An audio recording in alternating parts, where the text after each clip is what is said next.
बिस्मिल्लाहिर्रहमानिर्रहीम।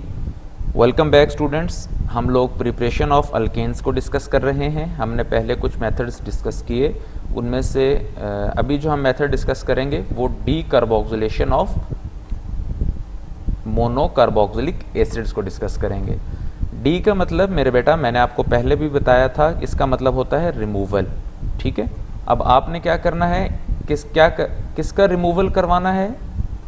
Carboxylic group का, यानी कि C+OH का। ठीक है, आपने इस ग्रुप को रिमूव करवाना है।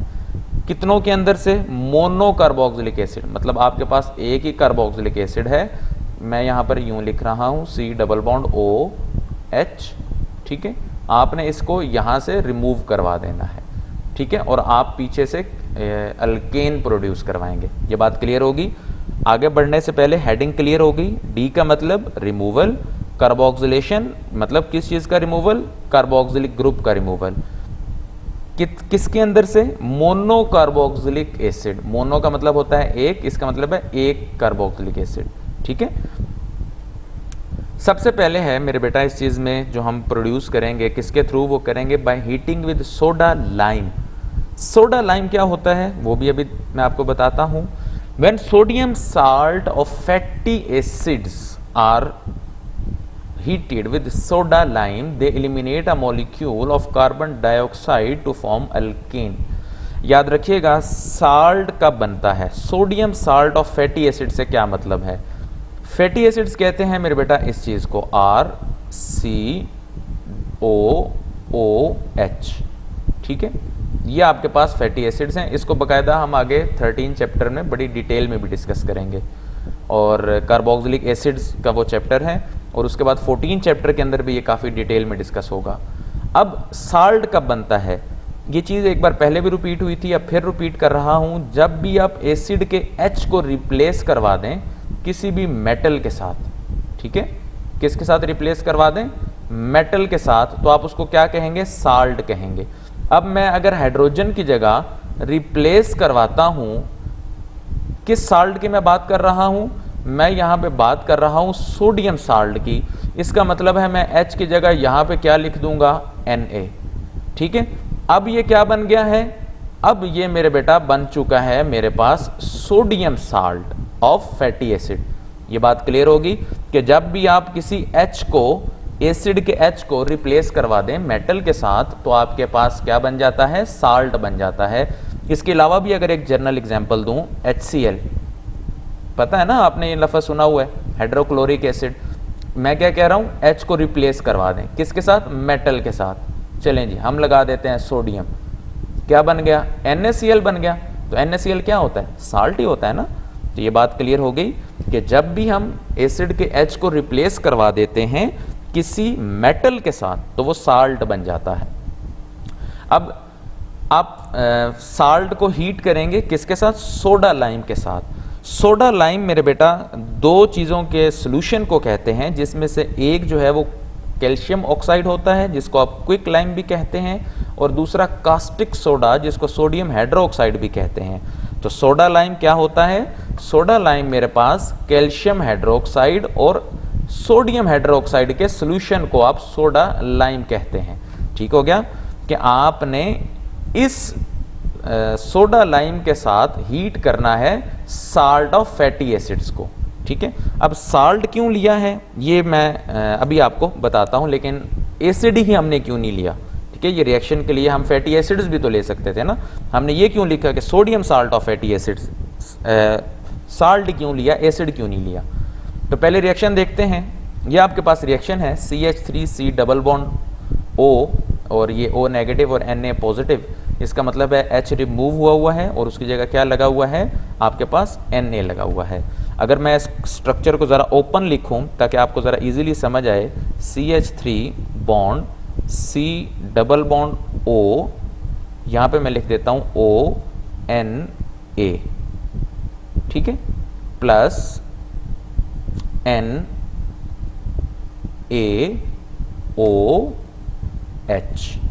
ठीक है, अब ये चीज समझनी है, हमने रिमूव किसको करना है? C+OH। इसका मतलब है ये कार्बोक्सिलिक एसिड, हमारा जो कार्बोक्सिलिक ग्रुप है वो यहां से ये रिमूव हो जाएगा। इसका मतलब है, हम ज़रा इसको चेंज करें ताकि आपको समझ आए। कलर चेंज किया है, ये देखें यहाँ से बॉन्ड टूटा और ये बॉन्ड यहाँ से टूटेगा, ये OH का बॉन्ड नहीं टूटेगा। द पॉइंट इज कि सोडियम हाइड्रोक्साइड एक बेस है और बेस को तो OH देना चाहिए, तो ये H क्यों दे रही है? मेरे बेटा जिसके साथ तेरी रिएक्शन कर रही है ना वो साल्ट है, और साल्ट किसका है? फैटी एसिड्स का। हमारे पास जो C double bond OH group होता है ये वीक एसिड होते हैं, ठीक है, ये क्या होते हैं? वीक एसिड होते हैं। CH3 C double bond OH, ये वीक एसिड है, और वीक एसिड जो होता है उसकी आयोनाइजेशन कम होती है, तो आयोनाइजेशन बढ़ाने के लिए हमने इसका साल्ट लिया है।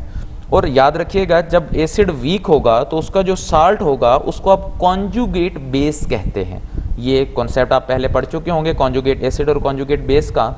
तो जो कॉन्जुगेट बेस है ना वो स्ट्रॉन्ग होती है, क्यों? क्योंकि उसका एसिड वीक होता है।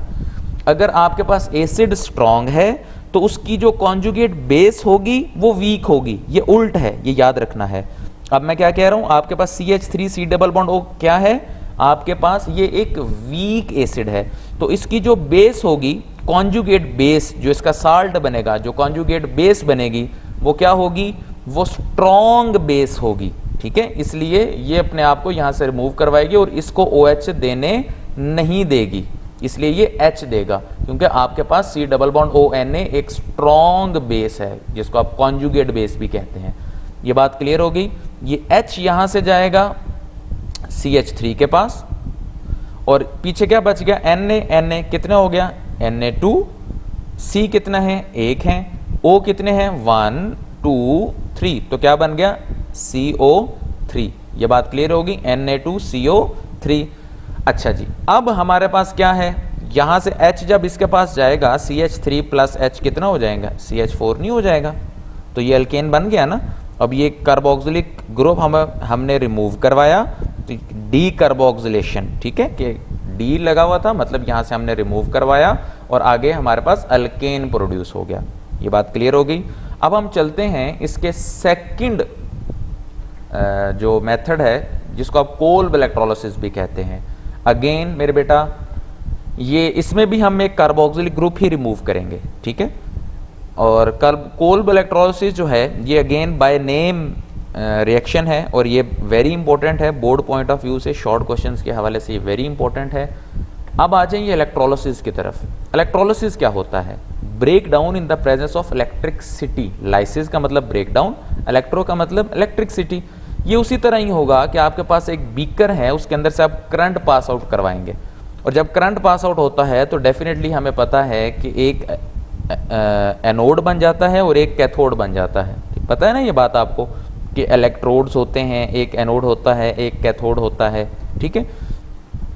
When concentrated solution of sodium और पोटेशियम साल्ट, वही बात है, हमने फिर यहां पे साल्ट क्यों लिया है? ठीक है, साल्ट क्यों लिया है? क्योंकि आपके पास जो भी साल्ट होता है वो एक स्ट्रॉन्ग बेस होती है, ठीक है। Na ले सकते हैं, या Na की जगह आप पोटेशियम भी ले सकते हैं, मतलब K भी लिख सकते हैं इसकी जगह, ठीक है। अच्छा, ये क्या है? ये एक स्ट्रॉन्ग बेस है मेरे बेटा, और स्ट्रॉन्ग बेस की आयोनाइजेशन ज़्यादा होती है और ये रिएक्शन अच्छा देगा, क्योंकि हमने इलेक्ट्रोलिसिस करवानी है ना, तो आयंस बनेंगे, और जब आयंस ज़्यादा होंगे तो डेफिनेटली रिएक्शन अच्छा होगा। अब इसका हम ज़रा रिएक्शन देखते हैं पहले। ये वही देखें ज़रा, CH3 C double bond O negative Na positive, इसका मतलब ये साल्ट है, आगे वाटर मिला हुआ है। वाटर क्यों? क्योंकि आयोनाइजेशन हो रही है ना, तो आयोनाइजेशन का मतलब ये है कि आपके पास कोई ना कोई वाटर तो है ना, एक्वस मीडियम है ना जिसके अंदर आयंस बनेंगे। ये हमारे पास एक अल्केन प्रोड्यूस करवा देगा, और साथ कार्बन डाइऑक्साइड बनेगी, हाइड्रोजन बनेगी, और NaOH बन जाएगा। याद रखिएगा, कोल्ब इलेक्ट्रोलिसिस मेथड इंपॉर्टेंट तो है बोर्ड पॉइंट ऑफ व्यू से, लेकिन इसकी कमर्शियली इतनी इंपॉर्टेंस नहीं है। उसकी वजह, क्योंकि इसमें हमारे पास अल्केन के साथ साथ दूसरे साइड प्रोडक्ट्स प्रोड्यूस हो रहे हैं, ठीक है, जिसकी वजह से ये हमारे पास प्योर अल्केन नहीं आता, इसमें साइड प्रोडक्ट्स भी आ जाते हैं। अच्छा जी, अब इधर एक देखिएगा, यहाँ कितने CH3 हैं? 1, लेकिन यहाँ कितने हैं? 2। यहाँ से हमें दूसरी बात क्या पता चली कि कोल्ब इलेक्ट्रोलिसिस से हम एक कार्बन बढ़ाते हैं, मतलब अगर हम एक कार्बन वाला जो कार्बन की चेन है R, वो हम एक कार्बन ले रहे हैं, ठीक है, मिथाइल ग्रुप ले रहे हैं, लेकिन हमारे पास जो एंड पे प्रोडक्ट आ रहा है अल्केन, वो मीथेन नहीं आ रहा, वो इथेन आ रहा है, मतलब एक कार्बन का इजाफा हो गया है, ठीक है। अब ये मैं क्यों बता रहा हूँ कार्बन का इजाफा करना है, और वो मैंने पीछे आपको ये बात क्यों रिपीट की कि हाइड्रोजन डालना हो निकालना हो, कि हाइड्रोजन आपने किसी भी कंपाउंड में डालना है या निकालना है तो आप निकल कैटलिस्ट यूज़ करें, क्योंकि आगे जाके ना आपकी कन्वर्जन्स आनी है, ठीक है। तो उन कन्वर्जन्स के अंदर आपके लिए फिर आसानी होगी कि मैंने अभी कार्बन बढ़ानी है, कार्बन निकालनी है, ठीक है, तो वहाँ से आपको पता चल जाएगा। अच्छा जी, अब ज़रा इस रिएक्शन को हम डिटेल में डिस्कस करते हैं। सबसे पहले मेरे बेटा हमारे पास आयोनाइजेशन होगी, क्योंकि मैंने आपको बताया कि वाटर मौजूद है तो आयंस होंगे। आयंस क्या होते हैं, एक पॉजिटिव होता है और एक नेगेटिव होता है, इसका मतलब है CH3COO नेगेटिव, ये एनाइन बनेगा और इसके साथ सोडियम का जो है वो कैटाइन बन जाएगा। अब चूंकि हमारे पास दो इलेक्ट्रोड्स भी होंगे बीकर के अंदर, एक इलेक्ट्रोड जो है वो एनोड होगा और एनोड पे हमेशा ऑक्सीडेशन होती है और कैथोड पे रिडक्शन होती है। ऑक्सीडेशन में क्या होता है, ऑक्सीडेशन में मेरे बेटा हमारे पास जो है वो लॉस ऑफ इलेक्ट्रॉन होता है, ठीक है। अब ज़रा हम इसको डिटेल में डिस्कस करते हैं कि एनोड पे हमारे पास क्या रिएक्शन हो रहे हैं। ये देखिएगा आपके पास जो नेगेटिव आयन है वो कहाँ जाएगा, वो एनोड पे जाएगा, ठीक है, क्योंकि एनोड पे क्या होना है, लॉस ऑफ इलेक्ट्रॉन, तो इसके पास इलेक्ट्रॉन इजाफी है ना, तो ये इलेक्ट्रॉन को लॉस करेगी एनोड पे जाके। अब ये जो नेगेटिव लिखा हुआ है इसका क्या मतलब होता है, मैं यहाँ पर फॉर एग्जांपल क्लोरीन लिख रहा हूँ, ये नेगेटिव क्लोराइड, इसका क्या मतलब है, ये जब नेगेटिव लिखा होता है ना, इसका मतलब होता है कि दो इलेक्ट्रॉन्स हैं, कितने, दो इलेक्ट्रॉन्स हैं, इसका मतलब है आप यूं लिखते हैं, ठीक है। ये दोनों समझ आ गई कि आप Cl नेगेटिव यानी कि दो इलेक्ट्रॉन्स, या ऊपर क्या लिख देते हैं, नेगेटिव पूरा लिख देते हैं चार्ज। अब जब एक इसके अंदर से रिमूव हो जाएगा तो पीछे क्या बचेगा, पीछे बच जाता है एक इलेक्ट्रॉन, जिसको आप रेडिकल का नाम देते हैं, और रेडिकल इंतहाई रिएक्टिव स्पीशी होती है, ये याद रखिएगा, ठीक है। अब इधर देखें, ये O नेगेटिव, इसका मतलब है यहाँ पे दो इलेक्ट्रॉन थे ना, ठीक है, और एक इलेक्ट्रॉन निकल गया तो पीछे ऑक्सीजन पे कितने बच जाएंगे, एक, तो इसका मतलब है ये जो ऑक्सीजन है, ये जो ऑक्सीजन है ये हमारे पास इंतहाई रिएक्टिव स्पीशी है। ये बात क्लियर हो गई। अब ये रिएक्शन कैसे होगा, ये ऑक्सीजन हमारे पास यहां से इसके साथ बॉन्ड बनाएगा, और यहां पे जो इन दोनों ने आपस में इलेक्ट्रॉन्स शेयर किए हुए हैं, मैं यहां डॉट क्रॉस फार्मूला बनाता हूं ताकि आपको इजीली समझ आए। कार्बन अपना इलेक्ट्रॉन लेके इस ऑक्सीजन को देगी और ये इलेक्ट्रॉन इस पे वापस आ जाएगा। जब ये इस पे वापस आ जाएगा तो ये बन जाएगा मिथाइल का रेडिकल, देख रहे हैं, कार्बन ने इस कार्बन से अपना बॉन्ड तोड़ लिया और इस कार्बन ने अपना बॉन्ड लेके इस ऑक्सीजन को दे दिया, ठीक है, और ये हमारे पास ऑक्सीजन बॉन्ड बनाती है इसके साथ, तो इसका मतलब है यहाँ पर डबल बॉन्ड बन जाएगा ना, कार्बन भी बॉन्ड बना लेके डबल बन जाएगा, तो ये क्या हुआ, COO, कितने O हो गए, 2, इसका मतलब है क्या बना, CO2 बन जाएगा। ये बात क्लियर हो गई।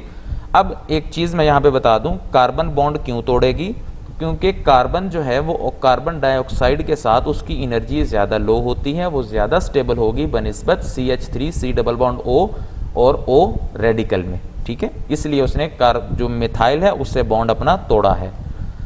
अब ये दोनों दो मिथाइल के रेडिकल प्रोड्यूस हो रहे हैं, क्योंकि हमारे पास दो मॉलिक्यूल्स थे, तो ये दोनों आपस में बॉन्ड बना लेंगे, ठीक है, ये दोनों आपस में जब बॉन्ड बनाएंगे तो हमारे पास क्या हो जाएगा, एक इथेन का मॉलिक्यूल प्रोड्यूस हो जाएगा। ये बात क्लियर हो गई। अब हम देखते हैं एनोड के ऊपर, कैथोड के ऊपर, सॉरी, कैथोड पे मेरे बेटा रिडक्शन होती है। रिडक्शन का मतलब है गेन ऑफ इलेक्ट्रॉन, और इलेक्ट्रॉन गेन कौन करता है, जो पॉजिटिव होता है। अब हमारे पास जो वाटर है, क्योंकि वाटर भी आयोनाइज हुआ है, इसलिए वाटर जो है वो इलेक्ट्रॉन गेन करेगा, और गेन करने से हाइड्रोजन गैस प्रोड्यूस होगी, और हाइड्रोजन गैस प्रोड्यूस होने के साथ साथ हमारे पास हाइड्रोक्सल आयन बनेंगे, और ये जो हाइड्रोक्सल आयन है ये हमारे पास OH के साथ मिलके, सोडियम के साथ मिलके, यानी कि हाइड्रोक्सल आयन सोडियम के साथ मिलके क्या प्रोड्यूस करवाएंगे, NaOH। ये सोडियम कौन से वाला है, ये सोडियम ये वाला है, ये वाला जो आपने शुरू में आयोनाइजेशन करवाई थी ना, तो इसको तो हमने एनोड पे डिस्कस किया, तो इसको भी तो कैथोड पे डिस्कस करना है ना, ठीक है। ये कैथोड पे चला जाएगा और ये किस पे चला जाएगा, एनोड पे, ठीक है। अब हमारे पास जो है ये NaOH प्रोड्यूस हो रहा है और ये हाइड्रोजन गैस प्रोड्यूस हो रही है। यहाँ पे मैं आपको एक MCQs बता दूं जो बड़ा इंपॉर्टेंट है बोर्ड पॉइंट ऑफ व्यू से, कि कोल्ब इलेक्ट्रोलिसिस में कैथोड पे कौन सी गैस प्रोड्यूस होती है। ये MCQs के लिए याद रखिएगा, वो हाइड्रोजन गैस प्रोड्यूस होती है। ये शॉर्ट क्वेश्चन इंतहाई इंपॉर्टेंट है। क्लियर होगी मेरे बेटा बात। हमारे पास आयोनाइजेशन में हमने सबसे पहले देखा कि आइंस बने, आइंस में फिर जो नेगेटिव था वो एनोड पे चला गया, उसकी वहां पर जाकर ऑक्सीडेशन स्टार्ट होगी, फिर हमारे पास एंड पे एक इथेन का मॉलिक्यूल आया, और जो पॉजिटिव था चूंकि उसको इलेक्ट्रॉन्स की भूख थी और इलेक्ट्रॉन का गेन करना था, तो इलेक्ट्रॉन का गेन कैथोड पे होता है। इस वजह से हमारे पास एक हाइड्रोजन गैस प्रोड्यूस हो रही है और दूसरा सोडियम हाइड्रो ऑक्साइड प्रोड्यूस हो रहा है। आज मेरे बेटा हम लोग इतनी ही इसकी प्रिपरेशन को डिस्कस करेंगे। बाकी दो मेथड्स रह गए हैं, एक कार्बोनाइल कंपाउंड है और एक हमारे पास ग्रिग्नार्ड रिएजेंट है। उसको इंशाल्लाह नेक्स्ट लेक्चर में डिस्कस करेंगे। जो आज के टॉपिक से रिलेटेड पॉसिबल क्वेश्चंस थे, एक सबसे पहले बाय नेम रिएक्शंस हैं, Sabatier Senderens reactions and give its importance, और दूसरा कोल्ब इलेक्ट्रोलिसिस। ये दोनों मेरे बेटा आज के टॉपिक से शॉर्ट क्वेश्चन आंसर्स हैं जो इंतहाई अहम हैं, जो बाय नेम पूछे जा सकते हैं। ठीक है, आज का लेसन और आज का लेक्चर मेरे बेटा यहीं तक था। आपको कोई क्यूरी हो तो आप SMS करके पूछ सकते हैं। God bless you. अल्लाह हाफिज़।